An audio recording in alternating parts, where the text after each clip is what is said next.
Судабе Мохафес. Заобикаляйки свободата. Превод Владимира Вълкова. Изпълнява Косьо Станев. Никога не сме били в Русе. Нито дори в България. Това, че от няколко седмици не преставаме да мислим за града и решаваме, че веднага, щом е възможно, т.е. най-късно след 2 месеца, в деня след моята матура, да идем там, се дължи на една колкото радостна, толкова и ужасна причина.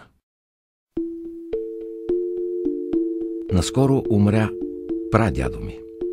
Той умря на почти 100 години.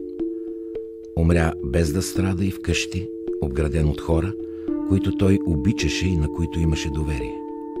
Едва ли някой може да си пожелае по-хубава смърт. Малко преди да се спомине, имаше един хубав половин час, по време на който с него бяхме сами.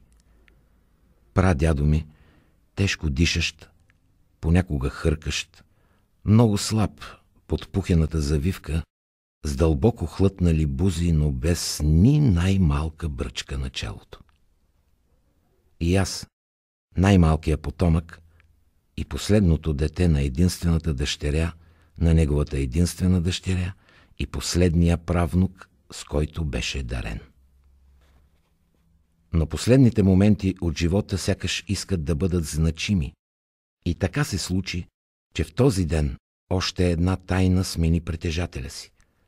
Напълно неочаквано, защото ние не бяхме в особено близки отношения, прадядо ми я довери. Във всеки случай се опита. Той поклати ръката, която държах в своята, така че го погледнах учудено.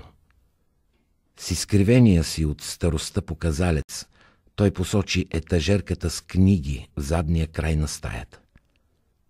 Мина известно време, докато намеря това, което той искаше. На библиотеката се получи нещо като играта топло-студено, само че без да говорим и без превръзка на очите. Аз бавно се движех надясно или наляво, сочех нагоре или надолу. При това гледах да не изпусна прадядо от очи, за да забележа всяко едно от потрепванията му. Ако посоката беше вярна, той удреше с ръка по завивката. Ако беше погрешна, той мръщеше чело и махаше с ръка във въздуха, сякаш прогонваше невидима за мен муха.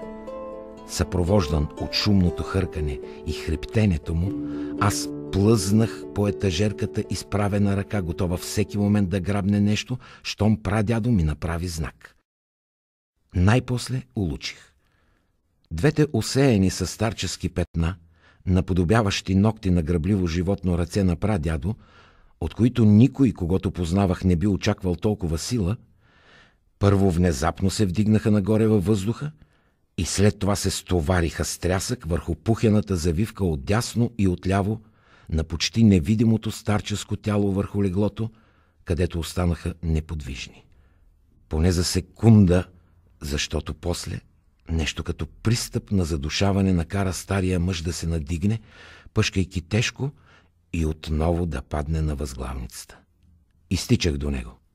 «Прадядо!» извиках аз и го разтърсих грубо, но отново го пуснах, защото явно си беше съвсем умрял.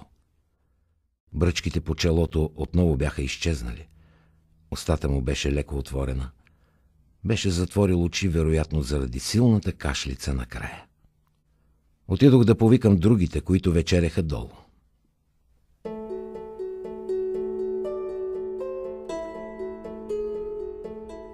Едва няколко дни след погребението отново дойдох в къщата на прадядо и под някакъв претекст се вмъкнах в спалнята му и в стаята, където беше умрял. Влязъл в нея, направих точно това, което ме бяха посъветвали сестрите ми, защото естествено им разказах, и то само на тях, как всъщност се беше случила смъртта на прадядо. Затворих вратата зад мен тихо и отидох до библиотеката. Вече не бях съвсем сигурен, но въпреки това смятах, че ръцете на дядо се сгромолясаха върху матрака в момента, в който пръстите ми посочиха романа моята рота в Полша. С върховете на пръстите си аз измъкнах книгата измежду другите. Оказа се, че става дума за многократно четена книга на един офицер от Вермахта, с когото прадядо ми първо се запознал в лазарета и после се сприятелил, както открихме след по-късни проучвания в Федералния архив, в собствената библиотека на прадядо и предимно в напълно запазените му дневници. Обземе смесено чувство на разочарование и скука. Може ли мъж на 100 години на смъртното си ложе да си няма друга работа и да разказва за нацисткия си другар? Вечерта Йордис ми се скара. Разбира се. И то допускайки, че старецът е искал да направи нещо като признание, посочвайки книгата. Вероятно за жестоките престъпления, в които е участвал или на които е бил свидетел. И двамата се заблуждавахме напълно. От една страна се оказа, че книжката е възвеличаваща войната халтура, каквито по времето на национал-социализма е можело да си купиш от всяка будка, според Изабел. Но от друга страна, според Федералния архив, се оказа, че нито прадядо, нито пишещия му другар са участвали в изпъкващите с особена жестокост сред обичайните други престъпления на германците. Какво тогава означаваше показалецът на умиращия?